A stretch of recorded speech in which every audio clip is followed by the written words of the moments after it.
Bismillahirrahmanirrahim. Assalamualaikum warahmatullahi wabarakatuh.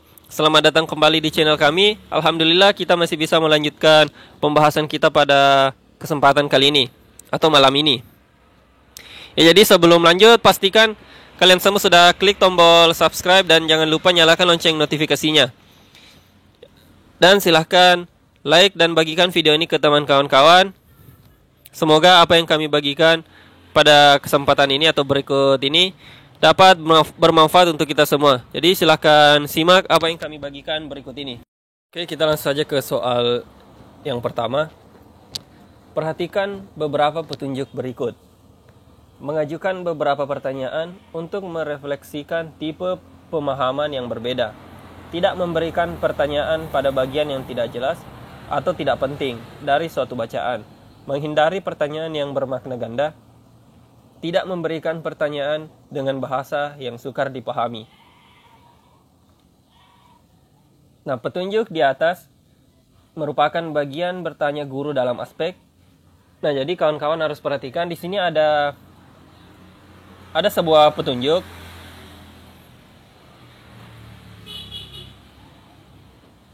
Di sini ada sebuah petunjuk terdiri dari 4 poin. Nah, ini merupakan petunjuk bagian dari bertanya guru. Jadi langkah-langkah bertanya di sini petunjuknya seperti yang ada di samping. Nah, cuman yang ditanyakan beberapa petunjuk yang ada ini merupakan merupakan aspek apa dalam bertanya. Yang pertama, mengajukan beberapa pertanyaan untuk merefleksikan tipe pemahaman. Tidak memberikan pertanyaan pada bagian yang tidak jelas atau tidak penting dari suatu bacaan. Menghindari pertanyaan yang bermakna ganda. Tidak memberikan pertanyaan dengan bahasa yang sukar dipahami peserta didik.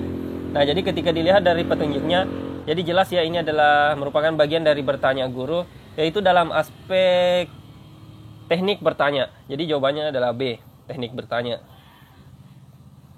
Nah, jadi kawan-kawan harus perhatikan bahwa beberapa petunjuk untuk meningkatkan teknik bertanya guru diantaranya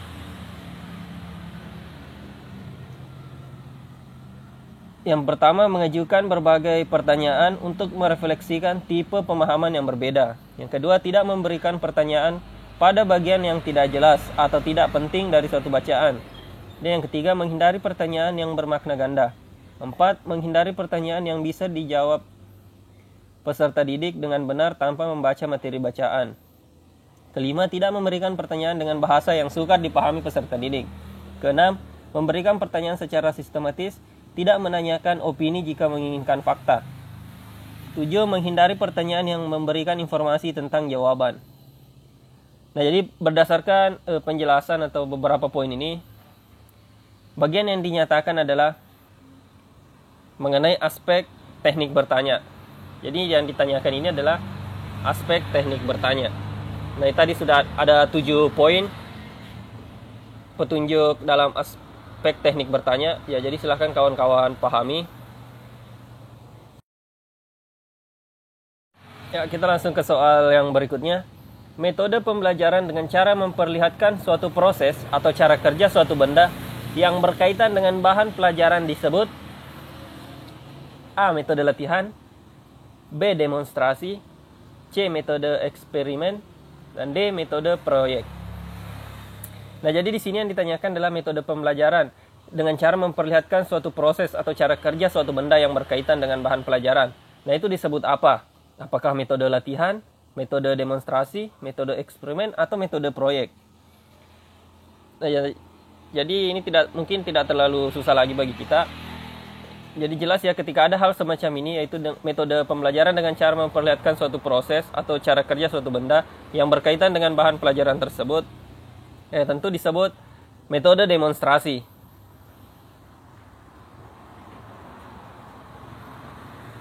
Nah, seperti yang telah kita pelajari sebelumnya atau bahas sebelumnya, macam-macam metode pembelajaran dan penjelasannya itu telah kita bahas. Yang pertama itu metode latihan. Metode latihan meliputi metode penyampaian materi melalui upaya penanaman terhadap kebiasaan-kebiasaan tertentu. Metode demonstrasi meliputi metode pembelajaran dengan cara memperlihatkan suatu proses atau cara kerja suatu benda yang berkaitan dengan metode atau bahan pelajaran. Metode eksperimen itu meliputi metode pembelajaran dalam bentuk pemberian kesempatan kepada peserta didik untuk melakukan suatu proses atau percobaan. Metode proyek meliputi metode pembelajaran berupa penyajian materi pelajaran kepada peserta didik yang bertitik tolak dari suatu masalah yang selanjutnya dibahas dari berbagai sisi yang relevan sehingga diperoleh pemecahan masalah secara menyeluruh dan bermakna. Jadi berdasarkan penjelasan dari keempat metode ini, jadi jelas ya yang ditanyakan dari soal yaitu merupakan metode pembelajaran melalui metode demonstrasi.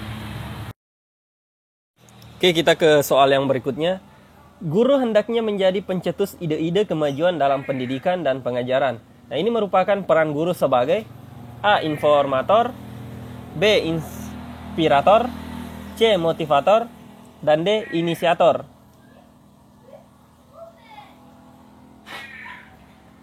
Nah, jadi di sini yang ditanyakan adalah ketika guru menjadi pencetus ide-ide kemajuan dalam pendidikan dan pengajaran. Nah, jadi ini merupakan suatu peran guru sebagai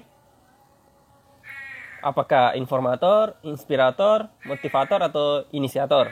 Nah, seperti yang telah kita pelajari sebelumnya atau bahas sebelumnya, jelas ya ketika semacam ini, yaitu tentunya guru sebagai D, inisiator.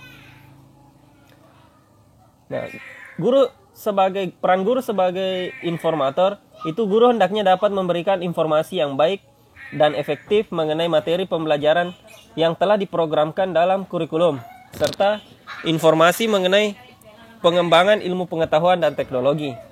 Sedangkan peran guru sebagai inspirator, itu guru hendaknya dapat memberikan inspirasi atau ilham kepada peserta didik mengenai cara belajar yang baik. Sedangkan peran guru sebagai motivator, itu guru dituntut untuk dapat mendorong anak didiknya agar senantiasa memiliki motivasi tinggi dan aktif untuk belajar. Nah, sedangkan guru sebagai inisiator itu hendaknya menjadi pencetus ide-ide kemajuan dalam pendidikan dan pengajaran.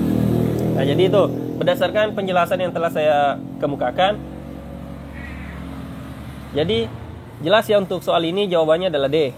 Itu peran guru sebagai inisiator. Oke, kita langsung ke soal yang berikutnya. Tahap perkembangan di mana peserta didik atau anak menyadari sesuatu ada secara mandiri melalui image atau gambar yang konkret bukan yang abstrak. Nah, ini berada dalam tahapan A. Enaktif, B. Ikonik, C. Simbolik, dan D. Elementalistik. Nah, jadi yang ditanyakan di sini itu tentang tahap perkembangan anak. Nah, yaitu ketika anak menyadari sesuatu ada secara mandiri melalui gambar yang konkret bukan yang abstrak. Nah, ini merupakan tahap perkembangan anak yang berupa, nah jelas ya jawabannya adalah B. Ikonik. Nah, ada beberapa macam tahap perkembangan anak. Itu ada 4. Nah, jadi perlu kita pahami bahwa yang dimaksud dengan tahap perkembangan anak yang dimaksud dengan enaktif, yaitu tahap perkembangan di mana pemahaman anak dicapai melalui eksplorasi dirinya sendiri dan manipulasi fisik, motorik melalui pengalaman sendiri. Nah, sedangkan ikonik adalah tahap perkembangan di mana anak menyadari sesuatu yang ada secara mandiri melalui image atau gambar yang konkret, bukan yang abstrak. Nah, selanjutnya simbolik.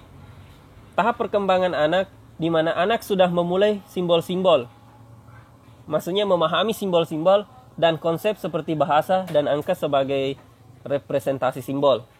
Nah, selanjutnya elementalistik, yaitu tahap perkembangan di mana bagian dari teori behavioristik yang mementingkan bagian-bagian atau elemen. Elementaristik bukanlah tahap perkembangan anak.